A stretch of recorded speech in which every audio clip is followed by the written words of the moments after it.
Okay, welcome back. Excuse me. Welcome back to those of you who let us know every week what you think of what we're doing or what you think that we should be doing better. And welcome to any new we're going to talk about obesity. It all starts in the gut.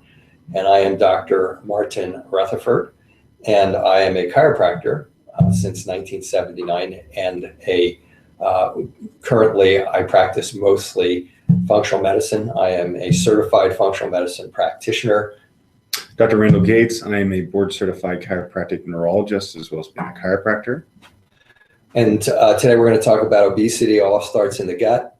Our two disciplines are separate disciplines. They're both functional disciplines. However, they are focused on, instead of looking at the diagnosis of a condition, they're focused on what abnormalities are there, what parts of the brain are not functioning properly or over-functioning or under-functioning.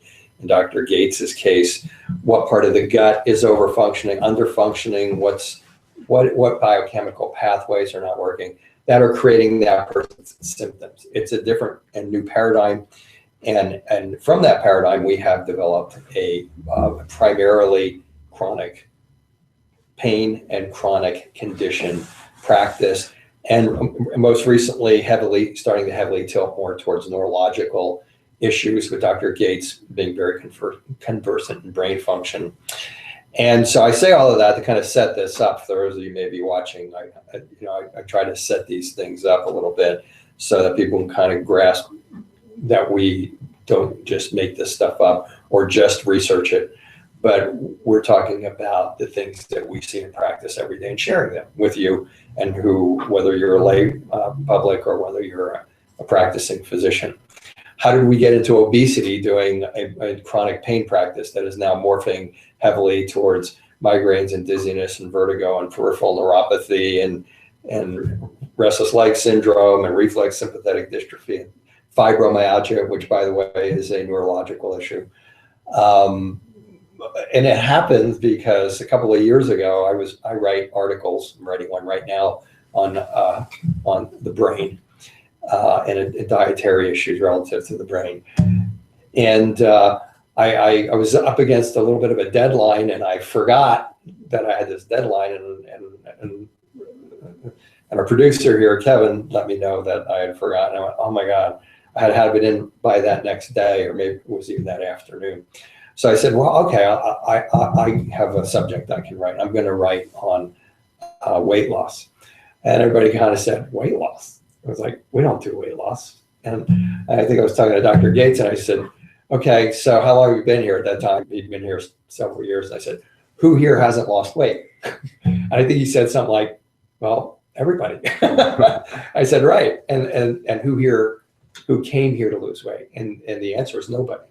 Nobody came here to lose weight. People came here with all these other conditions.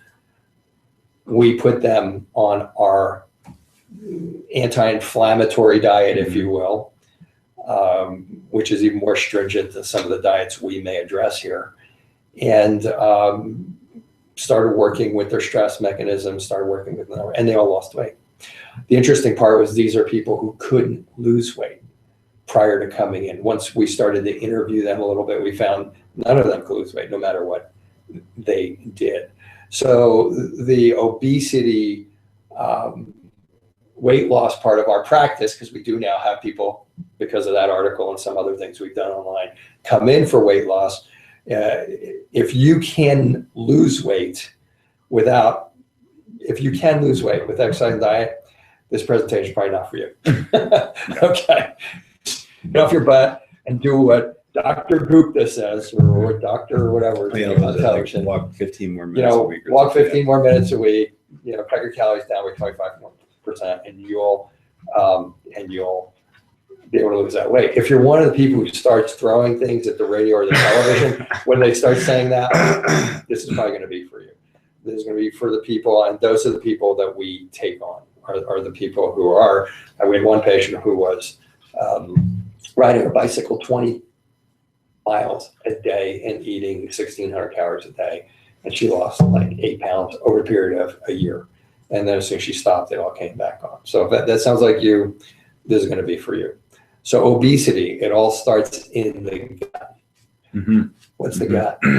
People ask me what's the gut a lot. We use that term because you and I have a very clear picture of what that means. When we're referring to the gut, we're referring to, yes, the stomach, the small intestines, the large intestines, your pancreas is part of that, your gallbladder is part of that. A lot of what we're talking about relates to small intestines, just so you know. That's what we're talking about today. Just when I do the intake interviews, a lot of people have different ideas of what the gut is. Absolutely, So that might be a good thing to start. I mean, one could argue it starts in the mouth too, the alimentary. And a lot of people think that the gut becomes the problem because of obesity. So it's kind of a little bit of a vicious cycle going on here. Interesting. So let's start by talking about obesity starting in the gut. Okay. I mean, I kind of know where this is going, but Dr. Gates clearly lays these things out. So we're on point when we're talking about these things. And he wants to start with how insulin is related to obesity. Right. And that's kind of an interesting place to start. So I'm gonna kind of defer to you, because that for me that would have been a couple steps down the road. But so you have a certain thinking we're gonna go back this to today, front, so to speak. Yes. So let's do that. I think that's. And then I can pick up somewhere there and do my usual interruptions, which I know irritates at least one viewer. That's funny. I digress. Well, anyways, relative to insulin, insulin grows tissue. That's what we need to know. So basically, bodybuilders will inject insulin into their muscles to cause them to get bigger muscles. And most people know insulin is related to blood sugar. They do. Okay. So if you have a Coke, let's say a Coca-Cola, your insulin is going to go up in order to get that sugar or that fructose or that high fructose corn syrup in the Coke into the cells of your body. What we're now seeing with the American diet is that we have an insulinogenic diet. So if we look at what a lot of us eat, let's say we have pizza a couple times a week, hamburgers, things of that nature, cake, ice cream, all of those delicious foods that are rampant throughout America cause us to make a lot of insulin. And that in and of itself can promote elevated body mass through time.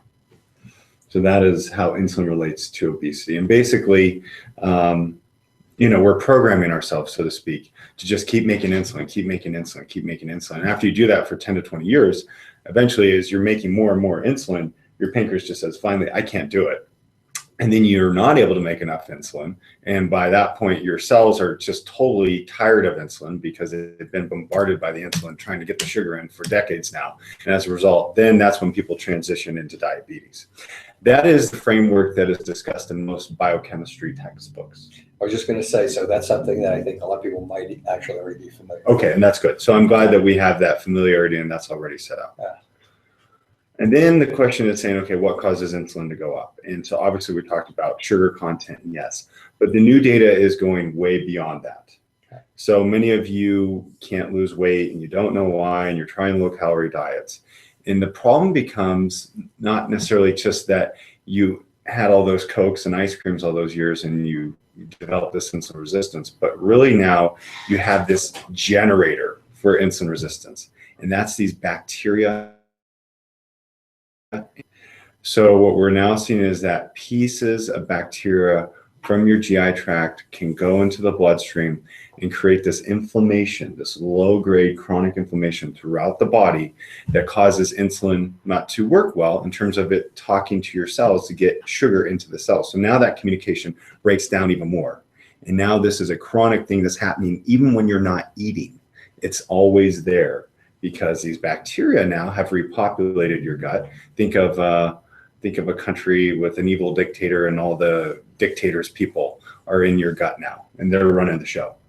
And as we discussed, hopefully that's a good analogy, as we discussed, the gut has become a key player. That's how they're referring to it in the literature now, relative to obesity. So this is the patient who comes in the office.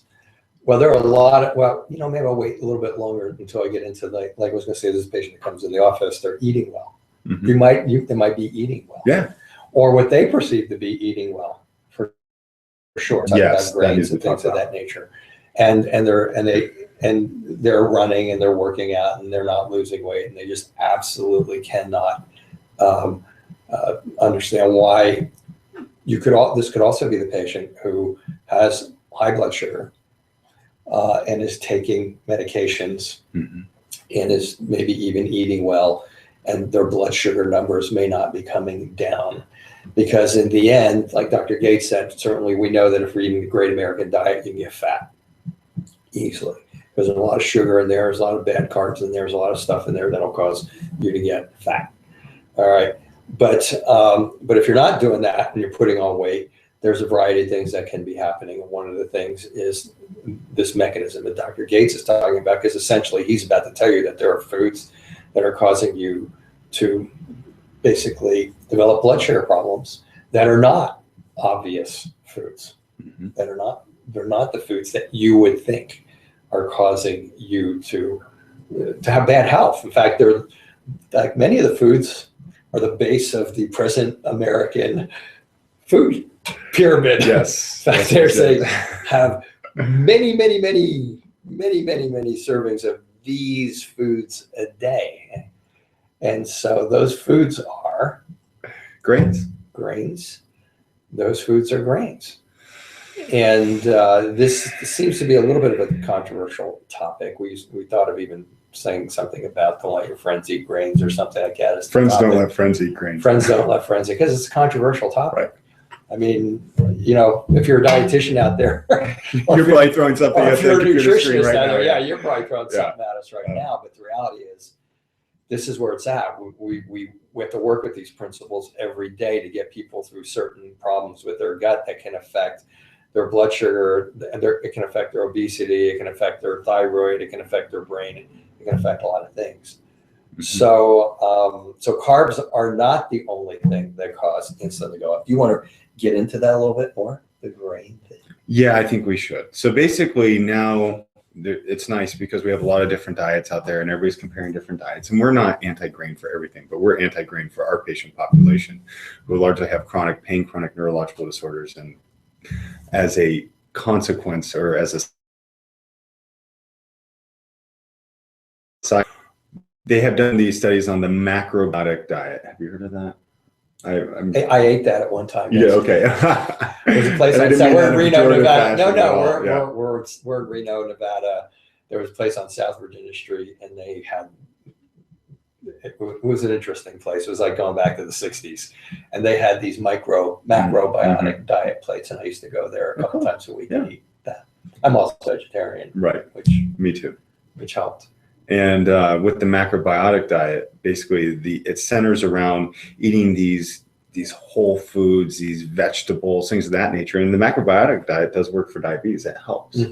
But whole grains are included in that. And then they've done these studies where they compare the macrobiotic diet to more of a grain-free, dairy-free, vegetable-based diet. And the vegetable-based diet with the grain-free, dairy-free outperforms it significantly. Right. There's several of these diets out now, similar diets. Yeah, the Mapai too. There's the DASH. I can't remember. The GAPS, with the GAPS diet. GAPS diet, the absolutely. GAPS diet. The SCD diet, the specific carbohydrate diet. I guess FODMAP diet. The FODMAP diet, the paleo diet too. All of it. Believe it or not, those of you who may be familiar with that diet, our baseline diet is even a little bit stricter than those. It's much stricter. It's about to get even more strict. Yeah, I'm talking baseline diet, a diet that we give to patients who come in here with chronic problems, particularly when they have gut symptoms, to remove all the allergens as well as all the inflammatory mechanisms. So these are foods that you would. Now, I have celiac. I didn't know this at the time I was eating the macrobiotic diet, and celiac wasn't really understood that well back then anyway. But I used to get a lot of bowel symptoms from eating the macrobiotic diet. It was confusing. I'd have a plate of brown rice and beans, and and then some steamed vegetables and things of that nature. And who would think that could give you problems? But it gave me big problems. We won't get into it, but that gave me big problems, and so I did have, at that point in time, I've always fought my weight for thinking what the heck is going on. Now I have a much better idea what that's all about, but the gut was a big part of it. And these dietary grains were also apparently contributing to my inability to lose weight and to a lot of gastrointestinal distress, and that's about as far as I'll go with that. But so these foods go in, and what do they do?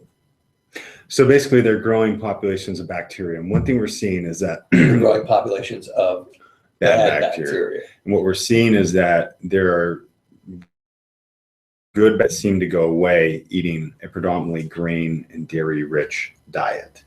And basically those are the lactobacillus, and I know lactobacillus is in yogurt, but basically lactobacillus has a tendency to be obliterated, as well as this bifidobacterium. These are gram-positive bacteria.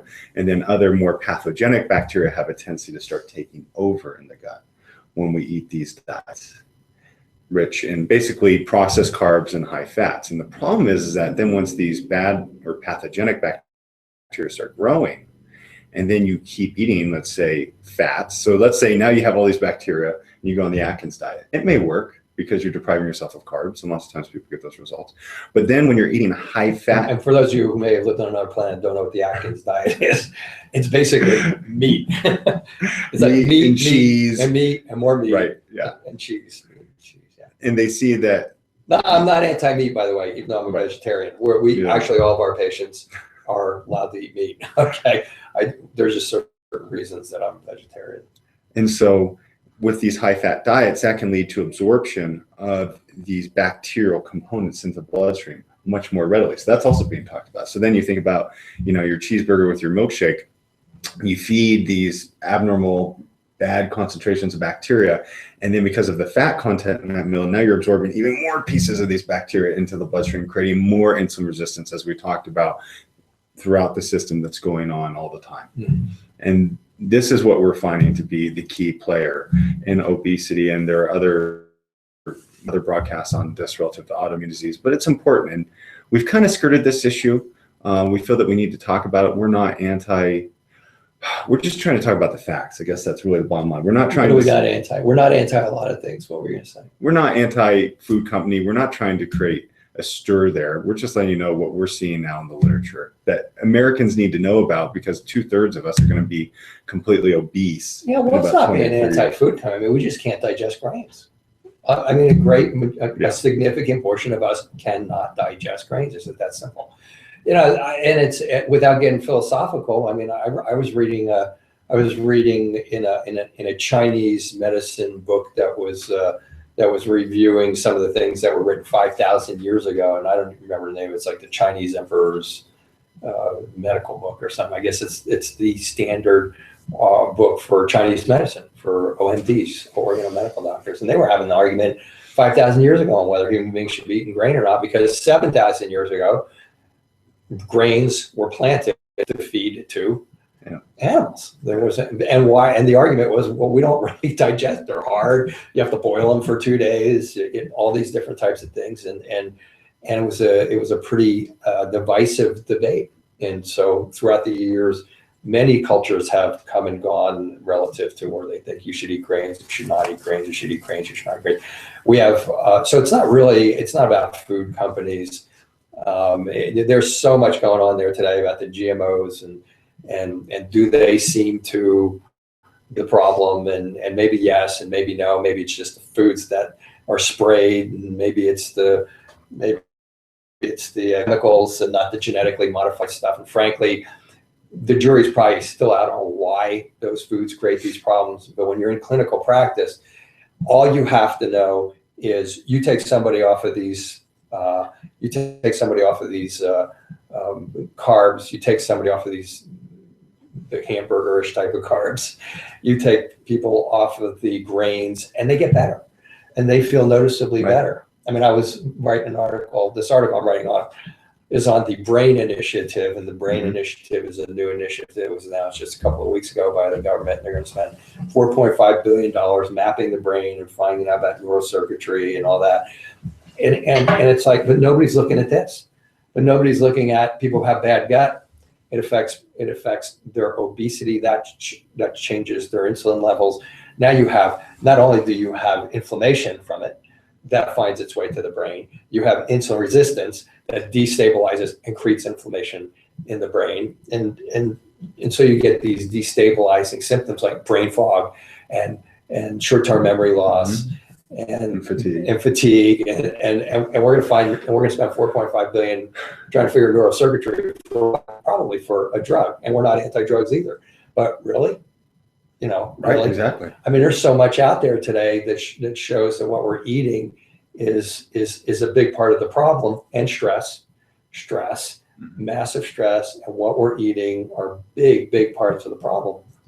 That and yet it's laughed at. And we're going to spend 4.5 billion just to develop the tool about what's going on in the neurocircuitry of the brain.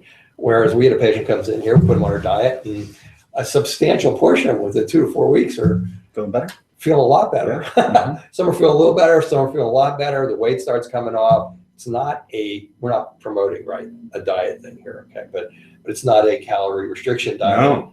By any stretch. And I mean, we got one guy, I saw him yesterday, he was like over 400 pounds. He's melting away. Right. He's never been able to lose. Right. Never been able. We have a lot of those. We've had a lot of those over the last couple of years.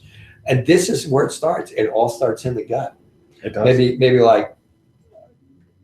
Maybe kind of walk through that again. Okay. And yeah, because the gut then it becomes this organ almost. It starts to run us, because then people think, I can't lose weight. And then you get all this. Yeah. And then we get all this. Okay. So basically, like we kind of talked about as I set up, once you get these bad bacterial populations in the gut, then pieces of them just start falling into your bloodstream all the time.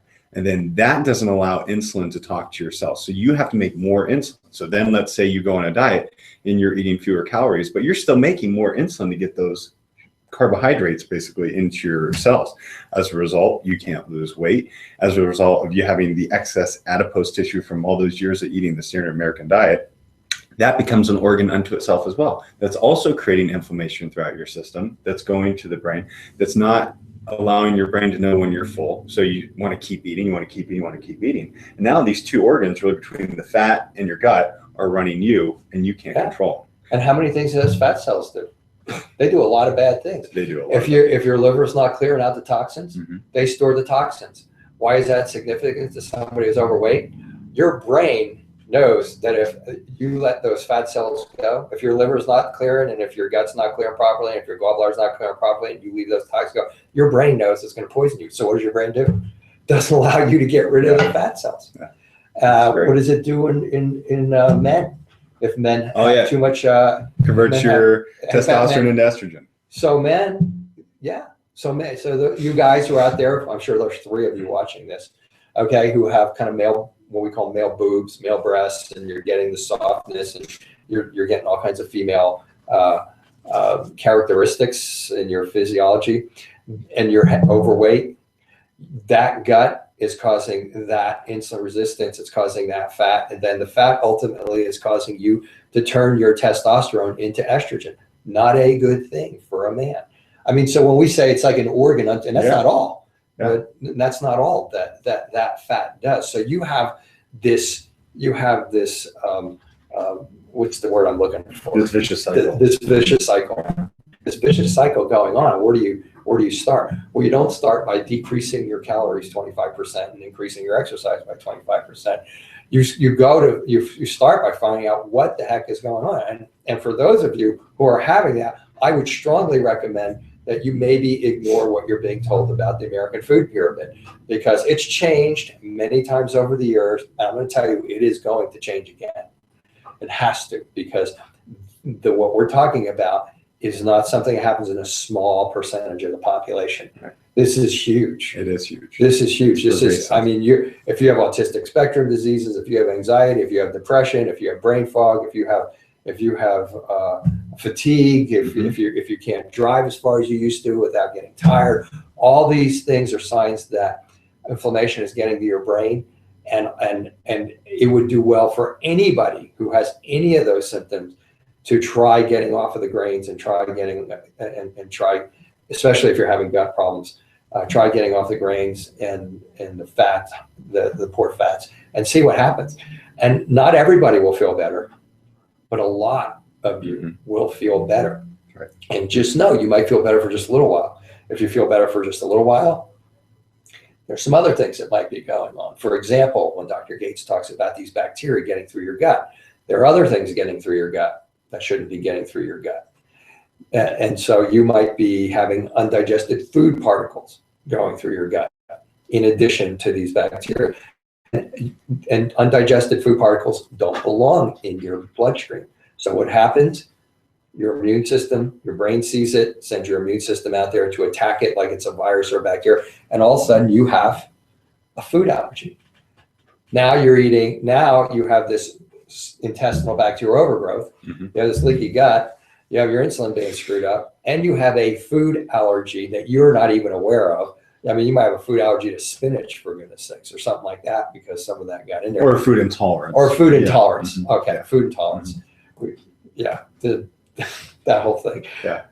There's a whole thing in the alternative. Oh, it's food intolerance. It's a food sensitivity. It's food, whatever. Yeah. Whatever. You eat it, and your body doesn't like it. And your body doesn't like it, and it makes you sick. I don't care what you call it. You can't eat it. And so this is a very, very complex group of chemical pathways. And this is why that person who may be sitting there, you may be sitting there watching, has tried everything. And no matter what you do, you can't lose weight. I mean, you're just frustrated, you're depressed. These are the things that you're probably looking at. And so I think... And it's interesting, and going back to studies on the macrobiotic versus a diet that's deprived of grains and dairy. You know, both diets are rich in vegetables, and there's a ton of studies showing that vegetables are great for these bacteria, for the good bacteria to grow. But one thing that stood out to me is that you don't necessarily even have to have a lot of these grains when they're comparing these studies between the macrobiotic diet that has the whole grains versus no grains. There doesn't have to be a lot of grains for a person not to have the same effects. Right. And so I think that's important to iterate to the people out there who are watching, because you may think, well, I'm only having one slice of whole wheat toast a day. Well, that may be enough to be screwing you up and not allow this mechanism to change. Yeah, there was a study out there, and I'm not good. Dr. Gates probably have 90 studies attached to this, but there was a study out there relative to people having celiac, confirmed gut problem, it's an autoimmune problem, confirmed sensitivity to wheat, gluten specifically. And it was a pretty sizable study. I think, if I'm not mistaken, there was about 3,000 people involved, like 1,500 people and 1,500 people. It was huge. And so what they found was they had people cooking. These were confirmed celiac people. Okay, so they knew that they had an allergy to gluten, and then half of them had a diet given to them that was totally gluten-free, and half of them had one piece of wheat toast a month. The people who had the gluten-free diet, without doing anything else, saw 78% improvement in various symptoms in their body. And the people who had one piece of wheat toast a month had 28% improvement. That's on the DVD I put there, but it can be that significant, just that little bit of grain a month, if you're somebody who has celiac. Well, at the time, we only knew about celiac and gluten sensitivities, but since then, the understanding of it has expanded, and I think it's going to expand more as we speak. So as a result, the last topic was kind of what can you do to fix this? I kind of just went around the general chemistry of it. You might want to go more into the specifics of what you can do to fix this. But as a result, our baseline diet, which is not a diet the person is on forever, but our baseline diet is pretty, it's pretty much meat, fruits, vegetables, not all fruits, not all vegetables, not grains, no grains. It's pretty austere. We don't have people on it for a long time, but we have people on it long enough for us to figure out what types of foods should that particular person be eating, and which one should this particular food be eating, because this is so highly specific to the individual that I'm going to go back to the paleo diet and the FODMAP diet and the MD diet and the GAPS diet. Your neighbor's going to say, oh man, I didn't lose any weight. I got on the GAPS diet, and all of a sudden start pouring off of me. You do the GAPS diet, nothing happens, because there might be one or two or three foods there that are sabotaging you. And it can be that specific. You're so right. And I was trying to figure out how he's doing most of the treatment. In fact, he's doing all the treatment now. Dr. Gates has been doing all the treatment here for the last 3 years. That's why you could be so right. Because one missed food allergy could sabotage our entire program. And our program is pretty comprehensive. I mean, we go through all this and way more when we have somebody comes in here who has any type of a brain problem, or if they come in and they just have a gut problem. Somebody comes in and says, I was diagnosed with irritable bowel syndrome and my colonoscopy was normal and everything like that. And you touch them and their whole gut is tender and it's inflamed and so on and so forth. You have to walk through all this. We do. And I had a hard time last night trying to convey all those different diets to our audience out there, just because the FODMAP issue, FODMAPs are certain types of short chain carbohydrates that can be an issue for patients with irritable bowel syndrome and these types of problems as well. Whereas the SCD diet is a different type of carbohydrate diet. And basically, as Dr. Rutherford said, until you find the right diet for that person, you may not get the tremendous results that we're talking about. And so grains and dairy are a great place to start, but those other things have to be investigated as well.